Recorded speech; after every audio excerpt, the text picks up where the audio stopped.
Well, good evening, friends. It's Tiffany. I'm from Missouri. I'm a registered nurse and I have a holistic health shop here. I am part of Good Vibrations team, and tonight we're going to be talking about toxicities, more so toxicities regarding things around the house. And then the next time I'm up in the lineup, which will be the end of March, I'm going to do a part two of toxicities, which will be more of the things like fungus, parasites, candida, that sort of thing. So I'll cover the whole toxicity thing in our AO vital scan. Tonight will be part one, and then I'll do a part two the last Wednesday in March, which is my next time. Okay. So let me share my screen. I did do a little presentation because um, it just helps to keep me on track. And then this is also something that I will be able to share with people online. I just have to find my presentation. That is not it. Give me 1 second. Because things like this happen whenever I try to be all techy. I'm getting closer though. I know what to hit. Here we go. Everybody see my slides? Yes? Yeah. Okay. Yes. All right. Okay. So tonight we're going to talk about toxic load, what surrounds us, what shapes us, and what we can shift. And like I said, I'm mainly going to focus on things in our home tonight and kind of around us and what we're putting on our bodies. Um, and then we will move on. So, first, let's just kind of reframe what toxicity means. And toxicity is anything that overwhelms the body, anything that overwhelms the body's ability to stay in good balance. And I think that slide might cut off there. I have to fix that. So, we're talking about things like chemicals, environmental toxicities, sensory, like too much noise, too much fragrance, all the things that can overload the senses. Emotional toxicity as well. We've all been around people or too many people at one time that's kind of created a toxic environment. Work and time pressure. We're going to kind of discuss those a little bit as well. And so the nervous system just experiences any overload as a toxicity, and we have to figure out ways to balance that. So the exposure stacking, this is kind of where we need to think about our actual toxin load. And so if it's rarely um, the dose, it doesn't happen very often. That's the frequency, how long you were exposed to something. Heat and plastic, that is a really significant exposure. Skin contact, body system capacity, depending on what the toxin is. So, can the nervous system handle more? Can the liver handle more? Can the lungs handle more? And each one of these toxins are going to be able to kind of drill down and attack certain parts or certain body systems at a time.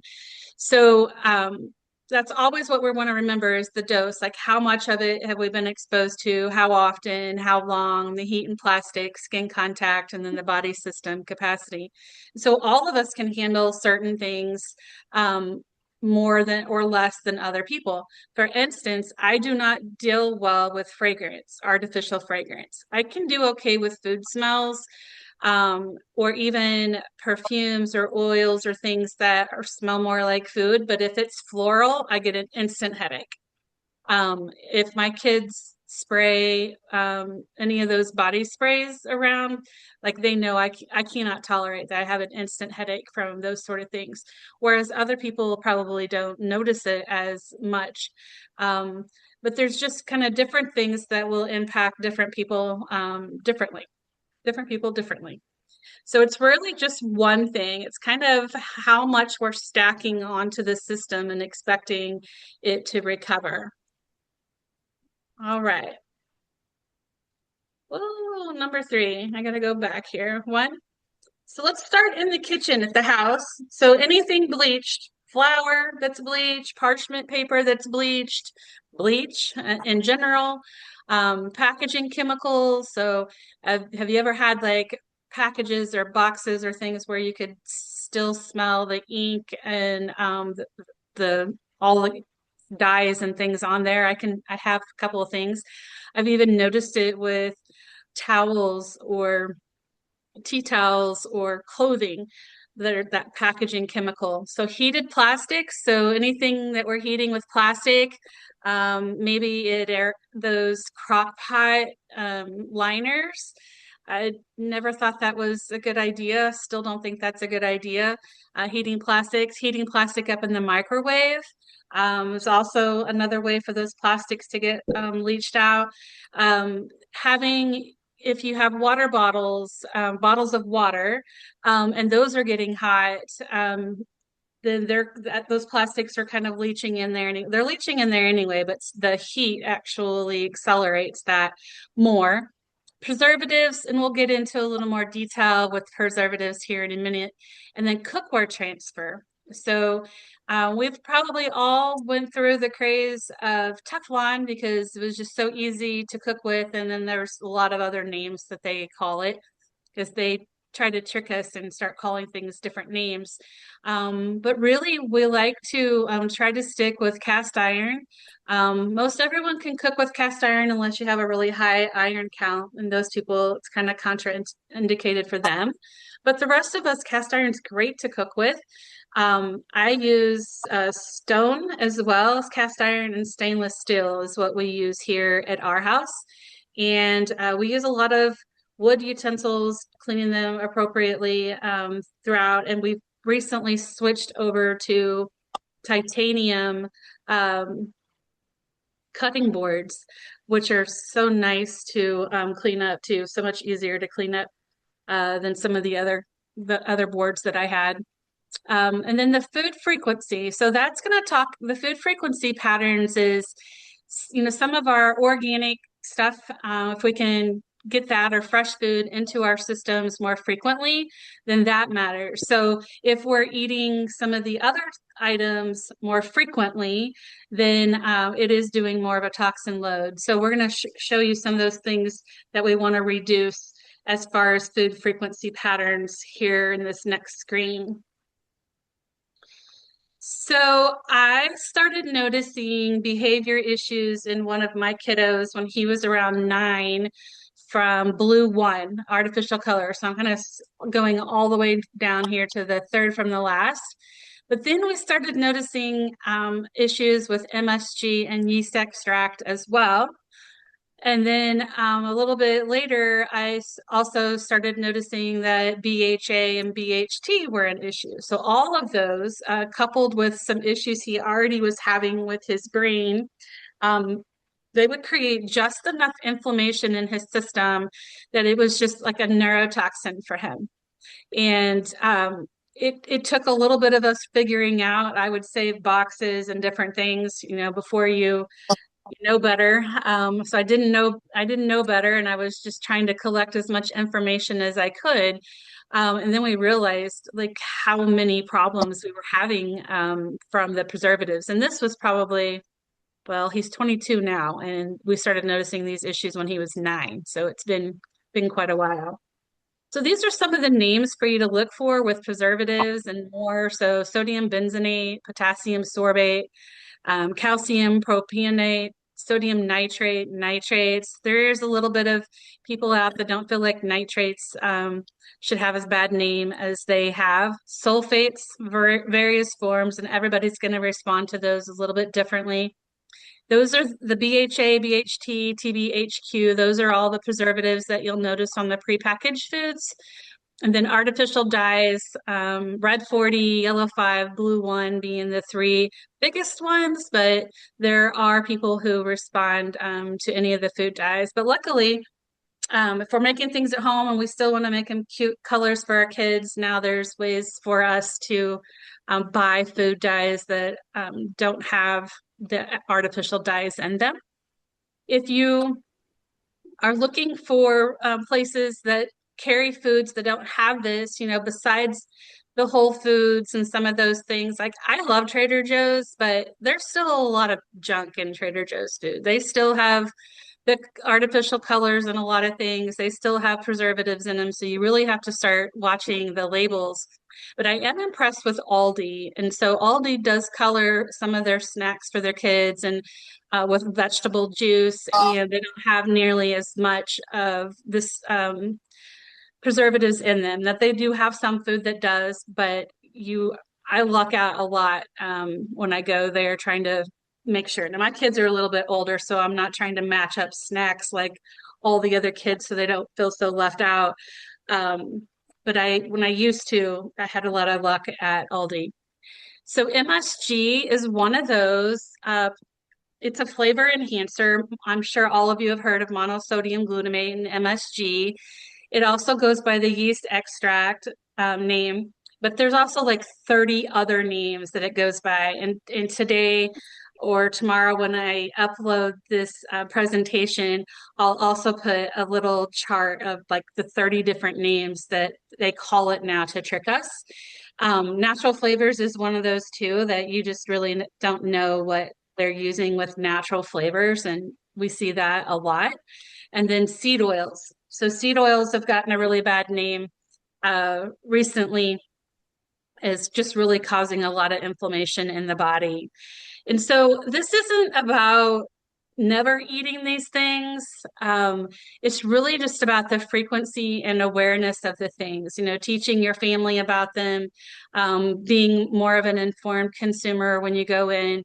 I know many of you guys are already have this on your mind, and some of you might be newer into this space and not quite be thinking of these things yet. So I just wanted to put them here in a list for you guys. Have most of you heard of all of these names and kind of stay away? Some of them. Okay. All right, I'm going to move on. Number 4, why laundry matters. So the skin, it is our largest organ, which means we can absorb so much through our skin, but it's also how we detox the most because it's such a large organ. And so it's kind of a complex issue. We can detox a lot through it, but then all the things that we're putting on our skin potentially can be a toxin to us. So we have to really think about all the things we're slathering on. So our lotions, our sunscreens, our makeup, our shampoos and conditioners, our hair coloring, all those sort of things. I'm going to count hair coloring as skin because it does get on your skin. And so all of those things matter to us. And it's kind of in the laundry category because we have constant exposure to clothing and to our bedding. And so we have to think about the fragrance. It's a major chemical category with our bedding and our clothing from the laundry. The fabric softeners, coating, if you've ever taken the time to like strip your clothes down that you have been laundering like we used to in the past, and now you change your mind, you put your towels in and vinegar and just look at that water of all the buildup that's on there from the fabric softener. The dryer sheets release the VOCs, and those are those volatile compounds, and then the residue that's left on bedding. So we do wear a lot of exposure that we need to be mindful of in the laundry. So we switched over. So actually, somebody just asked me this weekend. I sell a product line that is mostly organic, but definitely 100% clean. Not everything is certified organic, but they have a laundry detergent. And my cousin came into an open house I had, and she's like, "But what are you using for fabric softener?" And I'm like, "Well, I don't use fabric softener." She's like, "Well, how are your clothes so soft?" And I'm like, "You can still have soft clothes even though you're not using fabric softener." So I use a lot of vinegar with mine, and I use wool dryer balls, and I do have a little more static sometimes, especially in the winter than I would normally, but definitely a better trade-off than having all of the scents and coatings and everything that are toxic to us. Do any of you guys use the wool balls in your dryer? I do. Okay. It is funny where they end up sometimes. You're trying to put your pants on and there's a ball in the leg of your pants or in your shirt. But I do find it to be um, helpful.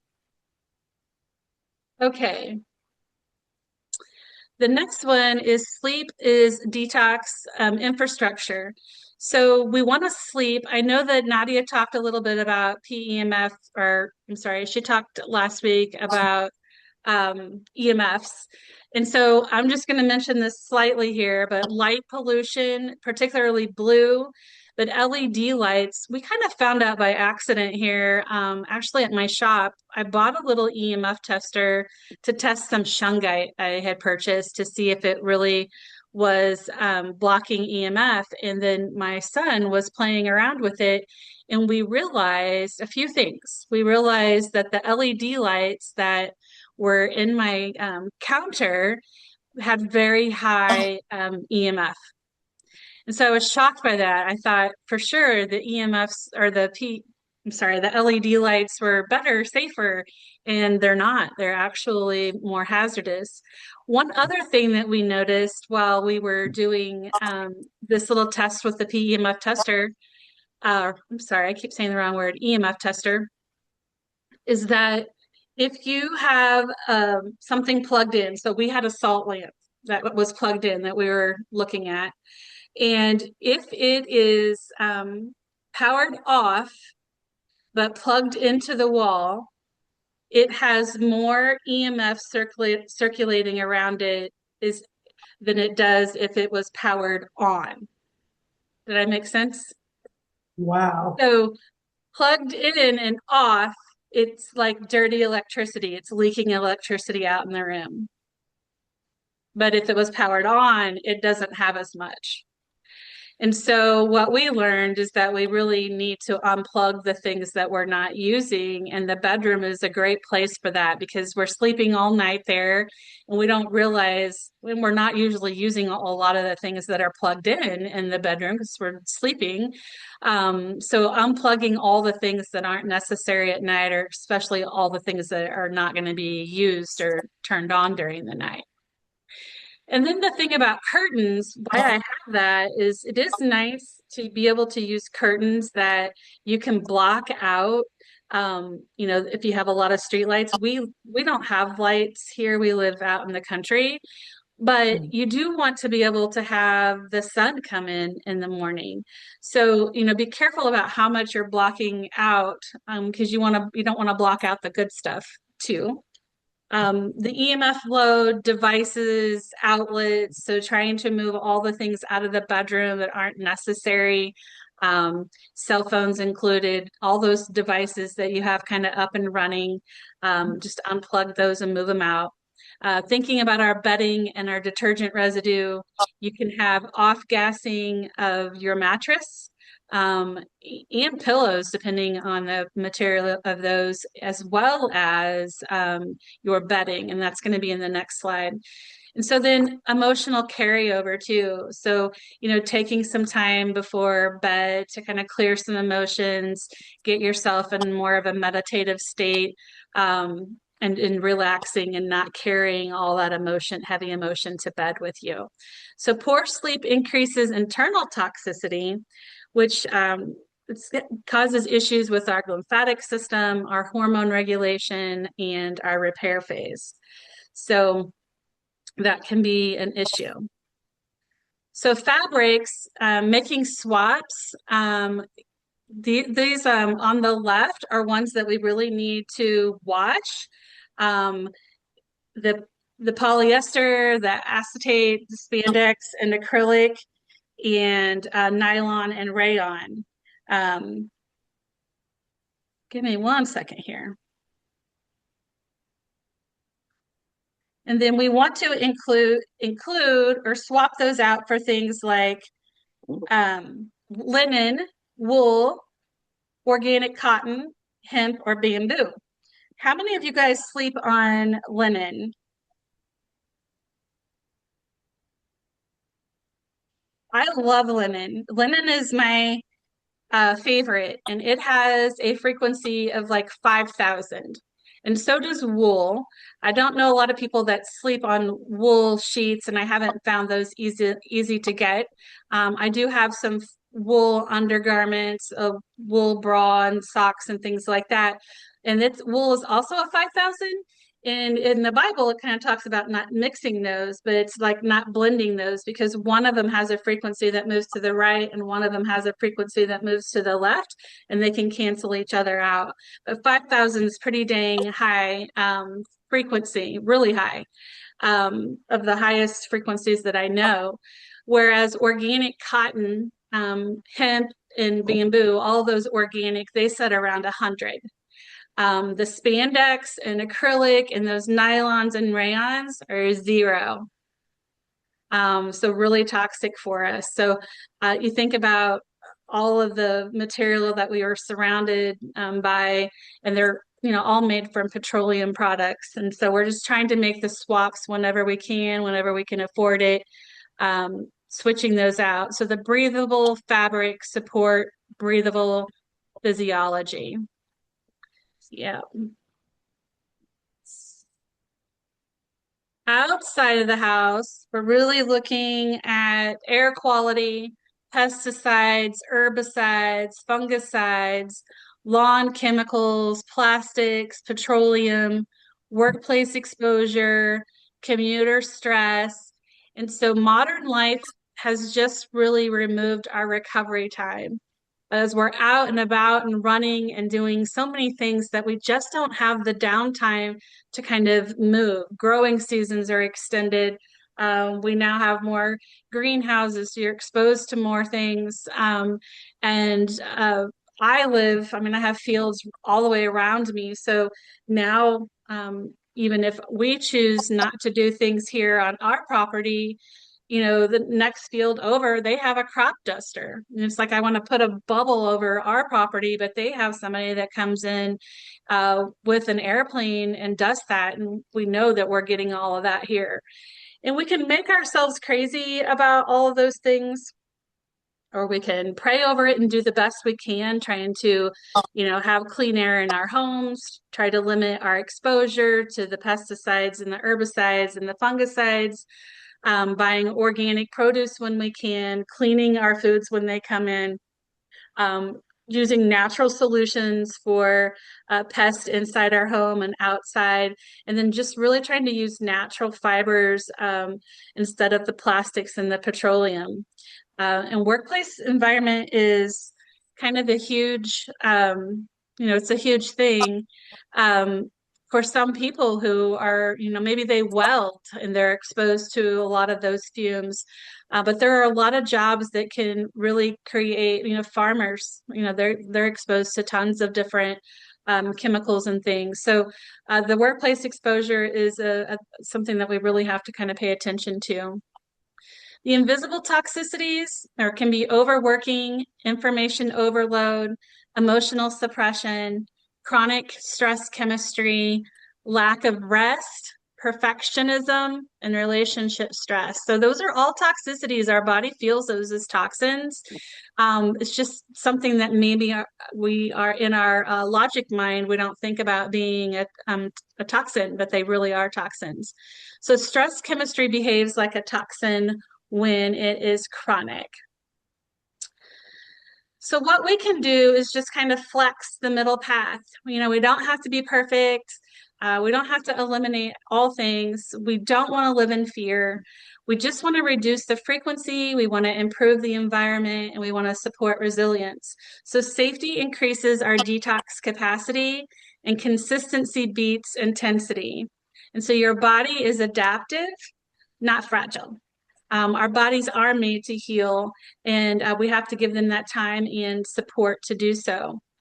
So 10 swaps that you can make in your homes. They don't have to be big swaps. You don't need 100 changes.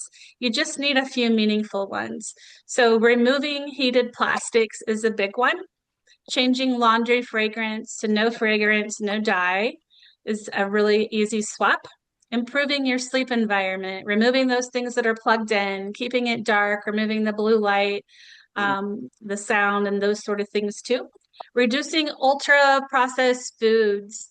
avoiding those things that we had on a couple of slides earlier that we can find, the preservatives and more, the food coloring and so forth. Improving your water quality, and I know Nadia has taught tons of classes regarding water quality, and there is one of these modalities already in Thinkific that's just primarily about water. Using fewer products overall, just keeping it simple to as many clean things as you can. Swapping out olive oil for different lotions and things that you're putting on your skin, olive or coconut or jojoba is a really great one for the face because it's a bigger molecule and doesn't get into your pores. Reducing synthetic scent exposure. So all the wax melts, the candles, the plug-ins, the colognes and perfumes. So just getting rid of all those scents that are in the house. Essential oils are generally found to be, much safer and can provide scent, but they also have a lot of healing properties to them as well. Increasing your fresh food ratio to the processed foods, creating a visual calm space. So clutter can be toxic. I don't deal well with clutter in the house. I don't like things out and about. We just had that talk tonight. Somebody thought all the protein bars are gone, and I'm like, no, they're not gone. They're put in a drawer because I can't take them laying out all over the countertop. So just having visual calm spaces can really do some great things in relaxing the nervous system. And then building nervous system regulation habits. So whatever it takes to kind of get your nervous system calm is great to add in. So let's talk about the vital scan on the AO scanner. This section on toxicities is really important for us. Your body is processing real inputs every day, every single day. And the visual categories that help us see patterns on the scanners, the chemical load, the heavy metal load, stimulants, and stress load. And again, this isn't about fear. It's just understanding what the body is carrying and being able to respond and react to that. So in the kitchen, we kind of look at preservatives, and then that can be an excitotoxin, which is a category on your toxicity scan, and we'll look at that here in a second. The laundry can create chemical toxicity categories. So is this just kind of helping you, like, if chemical toxicity is showing up, is there anything in your laundry that we can take out? The bedroom, we would look for EMF, sleep, or stress hormones. Pesticides and herbicides are outside, so looking at that, but also the food and produce that you're bringing into the home. Lifestyle, stimulants, drugs, alcohol, they would potentially be double reds on your vital scan. Metals from your environment. Heavy metals are in a lot of pesticides and herbicides. And then nervous system, stress hormones, and internal toxic category. So stress hormones appear on the toxic panel because chemistry is chemistry. So here's the human toxin from the scanner. This is straight from the scanner. The alcohol could be from consumption, but if you're also showing up positive for alcohol, it could be gut fermentation, which is still seen as a toxin in the body. And then all these things that we just kind of talked about can be seen through here. A couple things to point out is on tobacco and nicotine. If you keep hitting in that category, but you don't smoke, you're not exposed to secondhand smoke, it could be a nightshade. Nightshades also have that same chemical in them. Nightshades being tomatoes, potatoes, peppers, cauliflower, eggplant. And those, it also, if you have arthritis pain and this is hitting up for you, that might be a group of foods for you to avoid because it can increase your pain. It doesn't cause arthritis, it can just exacerbate that. And then vaccines down here too. So all these things are showing up for toxicities. We have another one, toxicities that move on to heavy metals. So this is another one for you to kind of look at. All right, everybody still with me? Yep. Okay, feel like I'm rambling. So this is the Homeo Energetics. This is from your Cephi screen. These are all the different detox and supports that you can add to a Cephi playlist. I feel like this is an amazing category for you to really get comfortable and familiar with, because what we're talking about right now is toxins. So in order to clear the toxins, we need to be able to do some detoxing, right? But we also want to support. So if we're detoxing, we need to find a supportive measure too. And so Lauren has always told us not to put more than 3 detoxes in a Cephii playlist at a time. So always keep that in mind. But if you are clearing out something, um, then what are you doing to kind of support it? So a couple of supportive ones that I like a lot are the body system support, number 9. That's a really great support. I also like the trace minerals support on number 47 and the ultimate emotions number 48. So those are some really good, just basic supports for the body, but there are some other ones in here too that you might like better.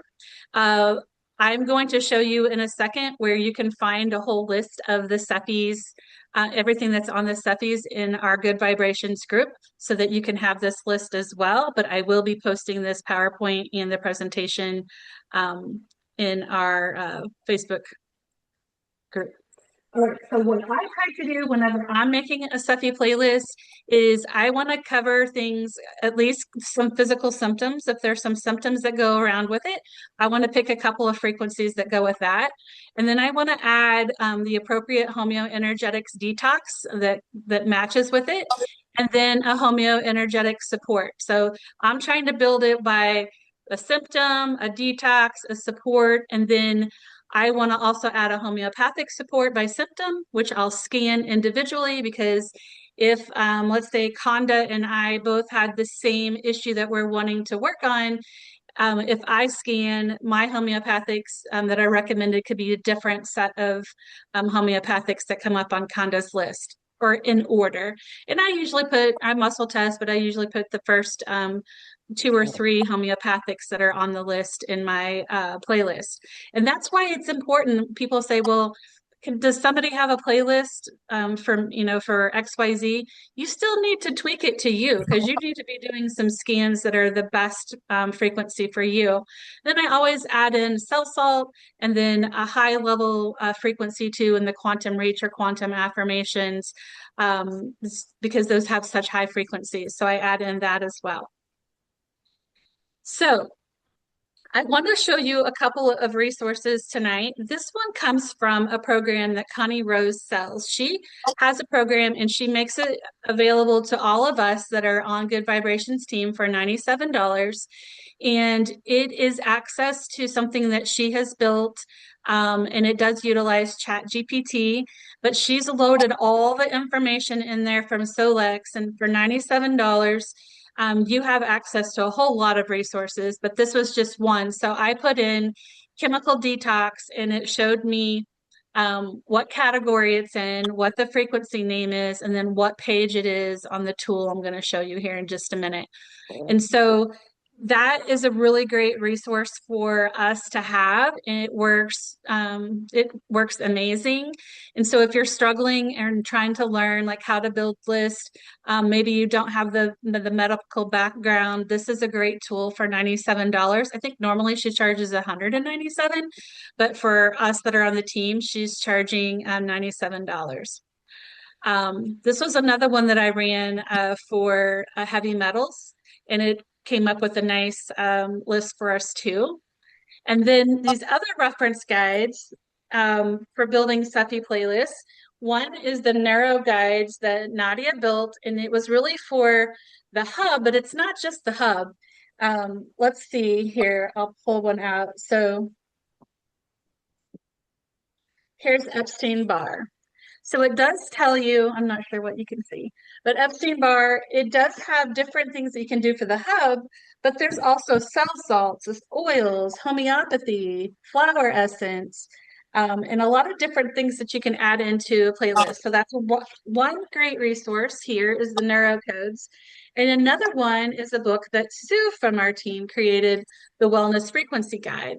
And so hers tells you just it's amazing here as well. Tells you where to get it, um, what's in the playlist, what to add, affirmation, and so forth. So those are two amazing guides that I think all of us, as we can afford to add tools and resources, they're great to have for you to learn and get a little support in building your playlist. Okay. How or does anyone have questions for me? I kind of feel like I went really fast.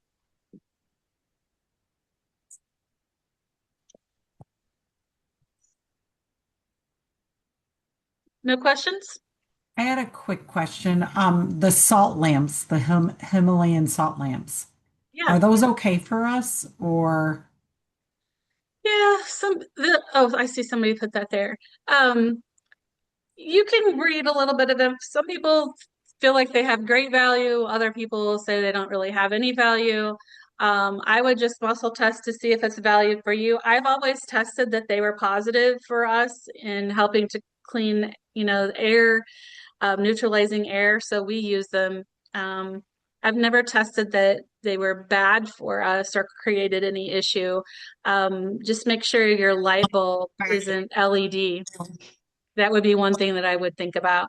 Because we did replace ours with LED light to make it brighter. And then once we did that testing with the EMF tester, then I've tried not to use the LEDs as much as we were using.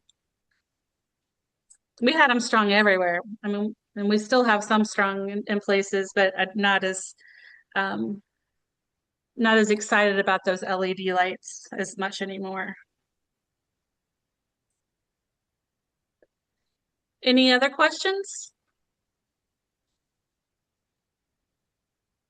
Okay, so I am going to end this, but I do have a couple of announcements, but I'm going to go ahead and end this because this one is a part of our 8-week course. It's going to be added. And remember, we will be doing a part two uh, on toxicities that include parasites, candida, and a few other things like that too. Okay.